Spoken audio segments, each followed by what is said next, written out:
মুক্তিযুদ্ধের বিরুদ্ধে, মুক্তিযোদ্ধাদের বিরুদ্ধে কথা বলার অধিকার তাদেরকে দিয়েছে।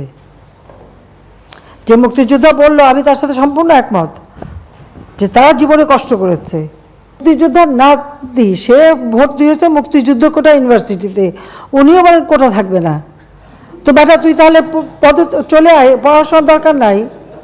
তুই মুক্তিযোদ্ধার নাতি হিসেবে কোটায় ইউনিভার্সিটিতে ভর্তি হয়ে এমন বলে কোটা লাগবে না, তোকে তো ইউনিভার্সিটি থেকে বের করে দেওয়া উচিত। কোটার মাধ্যমে অযোগ্য একজন ডাক্তার নিয়োগ দিবেন, তখন ডাক্তারের হাতে রোগী মারা যাবে। যখন আপনি একজন ইঞ্জিনিয়ার, অযোগ্য ইঞ্জিনিয়ার আপনি নিয়োগ দিবেন, সে চাকরি পাবে, তখন দেশের স্থাপনা ভেঙে পড়বে। যখন অযোগ্য শিক্ষক হবে, শিক্ষার্থীরা শিক্ষা পাবে না।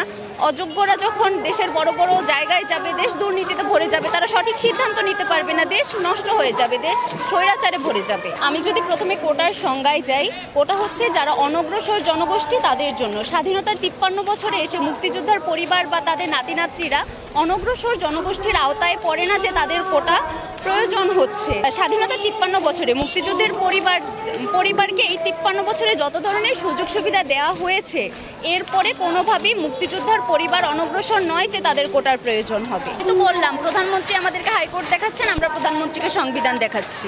প্রধানমন্ত্রী হাইকোর্টের কথা বলছেন, আমরা সংবিধানের কথা বলছি। সংবিধানে সুযোগের সমতা আছে। আমরা মেধাভিত্তিক নিয়োগ চাই এবং কোটাকে ন্যূনতম পর্যায়ে নামিয়ে এনে আসলেই যারা অনগ্রসর জনগোষ্ঠী, যারা ফিজিক্যালি চ্যালেঞ্জড, যারা আদিবাসী, সুযোগ সুবিধা থেকে বঞ্চিত, আমরা শুধু চাচ্ছি তাদের জন্য কোটাটা বহাল থাকুক একটা ন্যূনতম পর্যায়ে।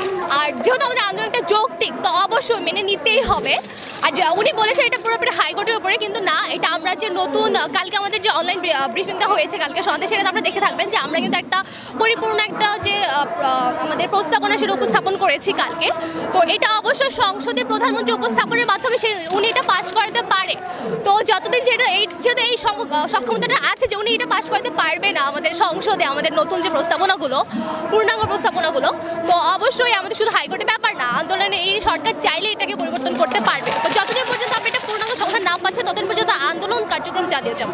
একটা ইকুইটি আনতে হলে কোটার প্রয়োজন আছে, সেটা আমরা প্রতিবন্ধী কোটা, তারপরে আমাদের উপজাতি কোটা, সেই পর্যন্ত আমাদের যেটুকু জরুরি ইকুইটি আনার জন্য সেইটার বিরোধী কিন্তু আমরা করছি না। আমরা যেটা করছি সেটা হলো, হ্যাঁ, মুক্তিযোদ্ধা সন্তানের কথা ছিল, মুক্তিযোদ্ধা সন্তান পর্যন্ত সেটা ঠিক ছিল, কিন্তু তার নাতিপুতি পর্যন্ত এটা আসলে অযৌক্তিক। কারণ দেখা যাচ্ছে তার শুধু নাতিপুতি না, একজন যদি মুক্তিযোদ্ধা ফ্যামিলির বাইরে কাউকে বিয়ে করছে, তার যে সন্তানটা হচ্ছে, তো এটা মানে সন্তান পর্যন্ত ঠিক আছে, নাতিপুতি পর্যন্ত আসলে ব্যাপারটা অযৌক্তিক। আর আমরা একেবারে কোটা বিরোধিতা করছি না, কারণ একটা জাতিতে একটা ইকুইটি আনার জন্য কিন্তু আমাদের যে কোটাগুলোর প্রয়োজন, প্রতিবন্ধী কোটা, তারপরে আমাদের উপজাতি কোটা, সেই কোটাগুলো কিন্তু আমরা চাচ্ছি। তো আমরা যে 5% কোটা কিন্তু আমরা রেখেছি, তো এই 5% কোটা আমরা চাই, এর বেশি আমরা কিছু চাই না। আর আমি একজন নারী হিসেবে তো নারী কোটা বর্জন করছি, কারণ এখন যেহেতু আমাদের যে দেশের প্রধানমন্ত্রী একজন নারী, মানে স্পিকার একজন নারী, বিরোধী দলের নেত্রীগুলো যখন একজন নারী, তখন নারীর ক্ষমতা নেই বা নারীরা পিছিয়ে আছে, এটা একেবারে অযৌক্তিক একটা কথা। তো সেই জন্য আমি নারী কোটা তো বর্জন করছি।